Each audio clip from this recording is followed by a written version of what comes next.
SP Secretary Zoe Herrera. Hello guys, dito tayo ngayon sa patrol car. Driver tayo ng isang earthquake drill dito sa isang school sa aming bayan sa San Agustin. So ito guys ay third quarter earthquake drill. Susubukan natin yung kahandaan ng mga bata dito sa isang high school, Holy Rosary. Ang layunin guys ng simultaneous earthquake drill ay para maihanda ang ating mga bata o kahit sino kung ano ang gagawin nila tuwing kung sakaling hindi naman natin hinihingi dumating ang earthquake. So dito titingnan natin kung paano sila mag-respond. So kasama natin dito ang Bureau of Fire San Agustin, Philippine Coast Guard San Agustin, at saka mga teachers. So meron konting role play mamaya. Ako bilang isa sa responders sa drill na ito ay sasama ako sa fire truck. I mean, kukonvoy ako sa fire truck as additional transport kung sakaling meron mga transport ayon doon sa drill. Pero usually naman gano'n naman talaga ang aming ini-expect na trabaho in case merong mangyaring earthquake. So ito'y pag-assess o pag-audit ng kahandaan.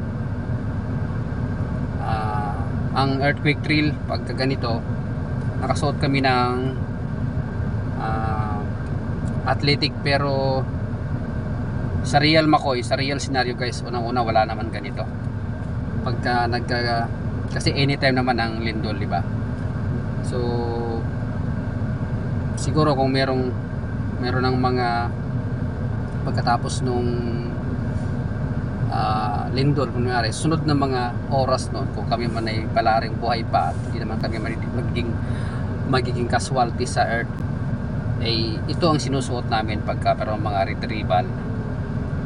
So yun guys, dapat lagi nating pagkatandaan na lagi tayong handa, lagi tayong alisto sa mga bahay natin. Mas maganda kung pinag-uusapan na ito ng pamilya tuwing kayo'y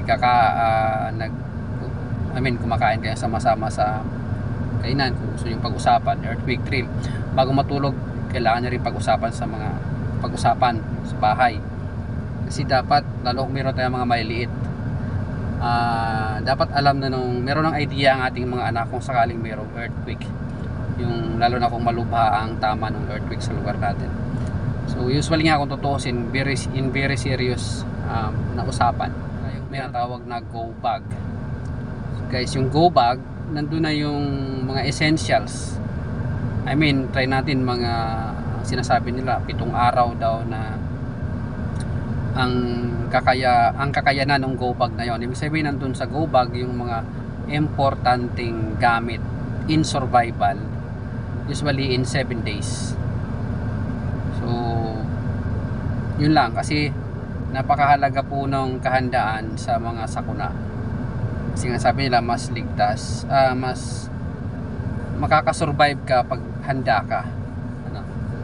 Kasi nga naman ang hirap pagka merong tumagal yung mga rescue operations, lalo na sa aming mga first responder. Kung tutuusin, kailangan namin isakripisyo ang pamilya namin. Mas iiwanan namin yung pamilya namin para lang sa sumagip nung sakali man merong mga pero wag naman sana. Manalangin lang tayo lagi na hindi tayo abutan ng malalakas na lindol. Pero ultimately guys, ang earthquake drill ang tumutukoy sa kahandaan ng bawat isa, hindi lang kung tutusin, hindi lang sa lindol, meron din sa bagyo. Ayan. So dapat naka-mindset tayo na anytime pwedeng dumating ang lindol at anytime handa rin tayo kung ano man yung kahihinatnan. So tandaan natin, mas maganda yung prepared tayo, naka muscle memory na dapat tayo. sa mga ganyan. Ibig sabihin yung una-una kasi, I mean, yung pagkahanda ka, less resources ang magagasto ng gobyerno. So yun yung isa yun sa mga dahilan. Hindi na mababawasan natin yung effort and then logistics na magiging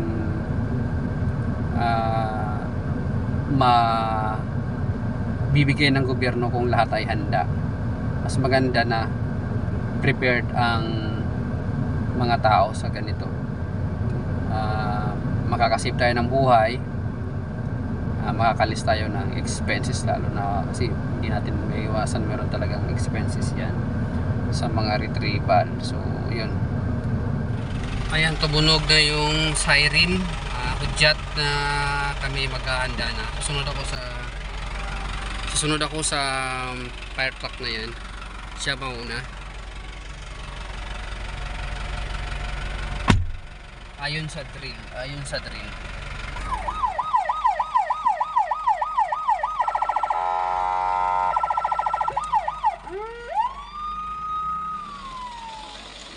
Ang mga sasakyan na involved sa rescue operations ay may naka-tactical parking. Ibig sabihin, nasa harap ng gate ang unahan ng mga sasakyan na yan para mabilis ang pag-alis kung sakaling merong dadalhin sa mga malapit na ospital.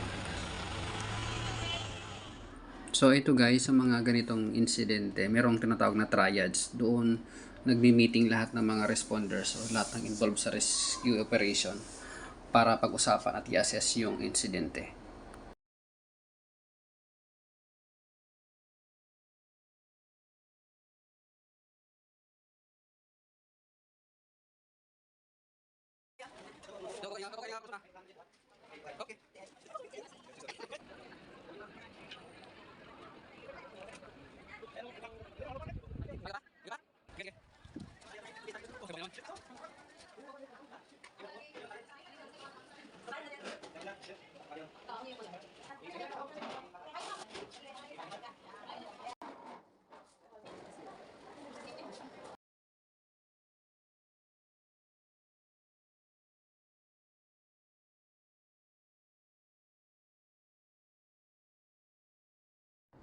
Okay guys, bigyan pansin lang natin itong mga emergency hotline numbers ng mga first responder. So magandang practice ito guys. Nakita natin dito sa isang classroom.